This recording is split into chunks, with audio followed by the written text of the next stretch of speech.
It's so hard trying to move on from a breakup where nothing was really wrong. Usually I can say something like, oh, you deserve better. At least you don't have to put up with this anymore. Or at least we can move on from this. But there was no fight. There was nothing wrong. He is such an incredible man. And whoever gets to marry him is such a lucky woman. And we still love each other so much. It's just, we don't want the same futures. And it's so hard. And it's hard convincing myself to move on and convincing myself to get over it because everything reminds me of him. And he's so much better than everybody else. He's so respectful and good and kind. And when I'm surrounded by other people who do all the bad things he never did and don't do any of the good things that he always did, I'm just like, oh, am I gonna regret this forever? Yeah, you're going to regret it forever. Because men like that come once in a lifetime. And what's probably bothering you more is the fact that he's not changing his mind and his priorities to save the relationship with you. Most men are deciding that protecting their mental peace is more valuable than chasing validation, and that completely disrupts the attention economy. A lot of modern dating dynamics depended on men constantly pursuing, constantly proving, constantly initiating, constantly spending, and constantly performing. But now that things have shifted, it's driving women insane. I just don't fucking get it. You work, you have money. Why can we not do 50-50? We're going on a date almost every week. I'm having to spend so much money. I can hardly save anything. I can hardly go out with the boys. It's ridiculous. All my money is going straight back to you, but all your money gets saved. I don't get it. I wasn't raised to go 50-50 with a man.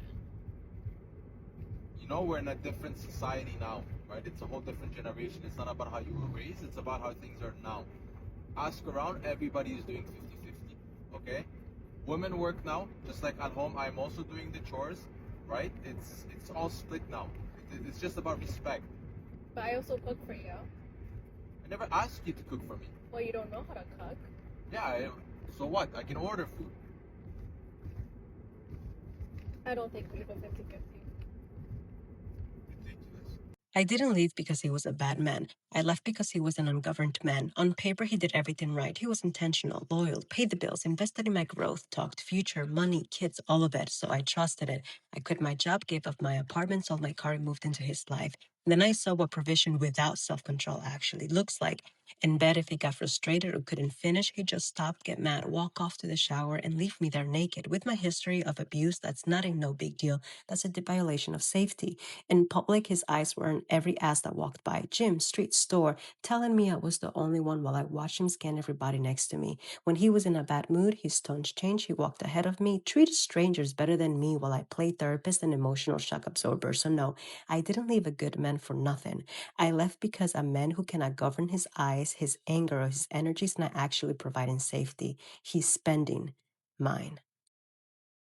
The man who everybody depends on never gets to depend on anyone. He's the one that gets the late night calls, the one who figures it out when there's no money left, the one who holds it together when everybody else falls apart. The family leans on him. Businesses lean on him. The relationship leans on him. And he carries all of it without complaint because that's what he was taught that a man does. But who does he call? Who checks in on him? Who asks how he's holding up? Not because something went wrong, but just because he's human and humans get tired. Nobody. Because the moment he shows fatigue, people don't comfort him. They panic. Are you okay? What do we do now? And he realizes they weren't asking because they cared. They were asking because if he breaks, they break. His well-being isn't their concern. His function is. So he stays quiet, figures it out alone. Again, he recharges in silence because he learned a long time ago that his struggle makes other people uncomfortable. And it's not because they're heartless, but because they've never seen him without the cape on. And they don't know what to do with the superhero who's tired. The loneliest place a man can be isn't alone. It's being surrounded by people who need you and realize that not one of them actually knows you. If you got a man in your life who carries everything and never complains, don't wait until he's on empty to pour into him, because by then it'll be too late. You know you've leveled up and you healed when you gather the courage to end it with a good guy. And let me elaborate. قد في منا بيكونوا بعلاقة مع حدا شخص كتير منيح، شخص عن جد كتير منيح، بيعقد. But deep down we know إنه هالشخص منه مناسبنا. But we stick around because he is that good guy, that great guy. Right? Don't get me wrong. I'm talking about someone you're in love with, like someone you deeply, deeply love, but you just know You deserve so much more. He's a great guy, but there's an intellectual gap between you two. He's a great guy, but you've never felt more lonely having a conversation with him. He's a good guy, but you don't have the same interests. He's someone you're madly in love with, but you have to sometimes make yourself a little bit smaller for him to be able to grasp you. He is a good guy, but he lacks ambition in the categories you care about. In my opinion, ending it with the good guy is a big, big form of self-love, and it really reflects your self-worth and what you think of yourself, and that you are fully leveling up and ready to level up. I really think that maturing is realizing that it's so much better to feel lonely by yourself than lonely with someone else, someone siphoning your energy and your time.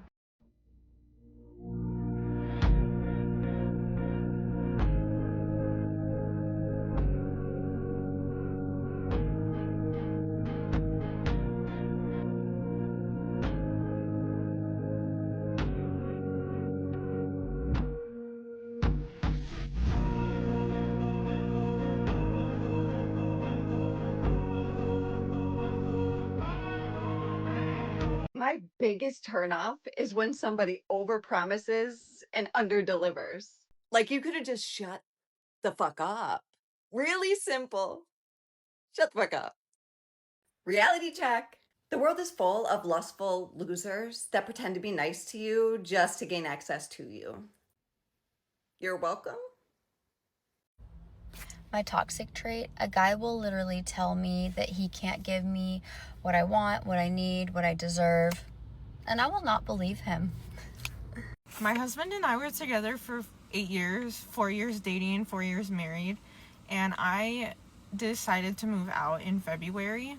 And do you want to know how many times in the now 3 months that we've been separated that he's begged me to come back, told me how much he loves me, how much he wants to make it work, how much he misses me and our dog? 0 times has he tried. It actually took less than a week for me, or less than a week from me moving out for him to be on Tinder. So I am just, continuing on, and he obviously doesn't give a shit about me. So with every day that passes, I'm more and more sure of my decision to file for divorce. In my head, my heart is still catching up, but it'll get there. And I think my intention with sharing this with you is just being vulnerable, and maybe the internet isn't always the best place, but in the times that I have chosen to be vulnerable with people are some of the best moments that I've had in making friends, in meeting new people. So I think there is value to sharing what I'm going through, because maybe I can help somebody else not go through the same thing. So yeah, he obviously doesn't want me back, and I'm not going back. So this is my life now. I really hope the reason you decided to divorce him wasn't so he would beg for you to stay. Because here's what's really bothering women now. Men are no longer automatically competing. They're opting out. They're focusing on themselves, their fitness, their finances, their hobbies, and their peace. A lot of men realized they were pouring energy into systems that didn't value them unless they were producing something. So when women decide to leave, go ahead. There's the door. Fuck you. You have no idea what the fuck I deal with every fucking day. I fight demons. Forget marrying rich. Marry the man who can fix the garbage disposal at 10 p.m. on a Tuesday night. That's generational wealth in this economy. Because nothing will humble you faster than realizing that people will charge you $500 just to show up. They don't even fix the issue. They'll stand there with their little clipboard like, yep, that's gonna be expensive. Meanwhile, a handy husband hears a weird noise at night and activates like a sleeper agent. You don't even have to explain the issue. They'll just hear a noise and go, yep, that's the motor. A man who knows how to solve problems? Priceless. Marry the man who looks at your Pinterest board and says, yeah, I can build that. Nothing hotter than a man who knows his way around the hardware store. People are stopping him and asking him for project advice. That's why I laugh when people say marry for money. No, marry somebody who refuses to pay somebody else for labor. Because in this economy, the sexiest thing that a man can say is, don't worry, I got it. So I jumped back into dating the last few weeks, and I had a first time thing happened where a guy, we were having great conversation, going back and forth, and then he asked me out to go on a walk. Not coffee, not drinks, just a walk. And I'm very intrigued by what that means from a guy's perspective. Like, if you're a guy, why are you asking to go on a walk? If the man is handsome, educated, has money, but still single, then what could be the problem? Now, I went on a date about a month back. This man slid into my DMs. I usually never respond to people who slide into my DMs. But this guy looked very, very attractive and looked like, you know, he had things going for him. His message said, did I see you at XYZ? I didn't see him there. I think he got the wrong girl. But I responded, if I say yes, will you take me on a date? Whereas then he insisted, then sure, yes, I'll take you on a date. So we went on a date, and it was super chill, like at a friend's house, whatever. Had really good dinner, great combos for the most part, and it was a lot of fun. I really enjoyed his company. So then he texted me the next day saying, hey, I want to see you again. And I said, great, like plan the date and I'll be there. So later that evening, I said, hey, what time should I be ready? Because he didn't give me any details about it. What time are you going to get the Uber? And so I could be ready. He then said, oh, I just thought we'd just like come to mine and hang out. I thought to myself, excuse me, what? I thought we were going to go on an actual date, not another hangout. So I told him that, no, I didn't want to do that and that we should go somewhere for dinner. But then he then called me saying, oh, he had like some investors over, blah, blah, blah, that he needed to push it back. And I said, no, I can't do that. Like, let's just reschedule for another day. He insisted that he would see me today. And I said, no, I don't want to see you today. Like, I thought you were going to have this planned. Didn't work out. So I don't want to see you. At this point, this guy was like giving me red flags. And I was so over it. Like, I didn't want to see him anymore, whatever. So then he insisted to see me, and I again said no. So then I guess out of an apology, he bought 3 of my candles, such a sweetheart, and I was like, oh my gosh, wow, this guy actually seems cool. So the next day, we were going to go on a date, and then he ended up canceling on me for some party, a friend's party, and I thought to myself, you already knew there was going to be this party, no party just comes up last minute. So I said, no, definitely not going to see you, this is completely over, like, let's just stay friends. And he didn't want to stay friends, he wanted to see me again, so then I said, no, I don't want that to happen. Fast forward, he texted me later on that day after me not responding to any of his messages. He said, meet me at this place at 8:30. I thought that was really hot. He's being assertive, aggressive, whatever. So I thought, why not? After all the red flags, he's really hot and it sounds fun and maybe he, was just a mess. Fast forward after the dinner, we go back to the hangout. I was in Malibu. I live in West Hollywood. It was going to be a whole situation for me to get back home.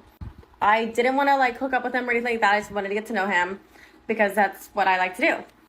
But this man was so aggressive when it came to hooking up with me. I've never seen someone so aggressive and so assertive like that. Not getting into details about what happened afterward, let's just say there was a lot of red flags. No matter how hot he was, now that I think of it, it's a little concerning. I guess you could say I totally got played because I haven't heard from him since. I totally got ghosted. Other than me reaching out to see if he received my candles, haven't received or heard anything from him. These boring straight guys will say things like, if women want equality so bad, then why don't they pay for half the bill? Then they can pay for half the bill if they want to be equal. And it's like, no. I'll pay for half the bill when you have taken a period shit. And until you've taken a period shit, you're paying. Plain and simple. Why is dating so frustrating? Why? So talking to this guy on this dating app, right, for about 2 weeks, exchanged phone numbers, everything's good, asks me tonight, what are your plans this weekend? When I say, oh, my kids are actually with their dad this weekend. I work on Saturday, but just half the day. How about you? Oh, I have no plans. Then fucking nothing. Nothing after that. Not would you like to meet up? Do you want to make plans? No, nothing. Why? Why even ask? Why are you even asking what my plans are? If you have no intention of asking, And the other thing that pisses me off is that I feel like people that do that just expect you to not have plans. Like they can ask you last minute. Like they'll ask me tomorrow night, hey, you want to hang out tonight? No, motherfucker, I'm busy. And now I'm busy, right? Am I really busy? No. But I'm going to tell you I'm busy because you really think that you can ask people the last minute to do something? Like make a plan, make it a priority. Because if people don't feel like they're a priority, they don't want to spend their time with you, right? Like when I'm dating somebody, you are my priority. I make you my priority, right? I don't know. Dating nowadays is just so different. I don't think I'm ready for it at all. Nope. I have to quit the internet. I really do. Sorry, we all have to pretend that we like coffee dates now or we get read to absolute fucking filth.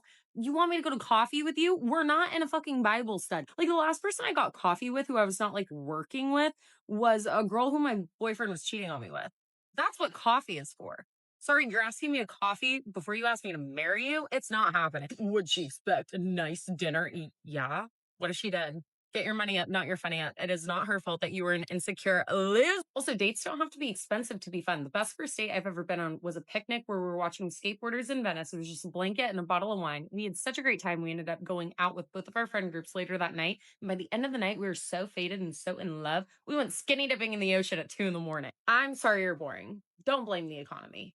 Figure it out and leave that girl alone. I think men really take the saying, it's the thought that counts, literally. Like they really think that it's the thought inside of their brain that counts. Because why are you guys telling us what you were gonna do, but you didn't do it, and you want a cookie for the thought because you thought of it? I don't understand that. Because though they're saying it's the thought that counts, it's like when you're going to a birthday party and you forgot to get a birthday gift, a nice birthday gift. But on the way there, you stop by Target to grab a little card, grab a little wine, like grab a little something, you know? That's the thought that counts. It's not an extravagant, crazy gift. It's a small gesture. It's something, you know, cute because so you don't show up empty-handed. That's the thought that counts, not the fucking thought that's in your fucking head. Boys are so weird. Did you ever stop to think that men just don't want to put effort into dating anymore? They're tired of feeling like they have to constantly perform, constantly prove themselves, and constantly earn basic respect just to maybe get attention only for women to not value men and end up saying that they didn't do enough. And now women are furious because the old system isn't working anymore. The endless chasing, the validation, the free attention, the emotional labor, and the financial expectations. A growing number of men are looking around and saying, what exactly am I getting in return for all this? And women hate hearing that question. Drop your thoughts in the comments, like the video, subscribe, and I'll catch you in the next one.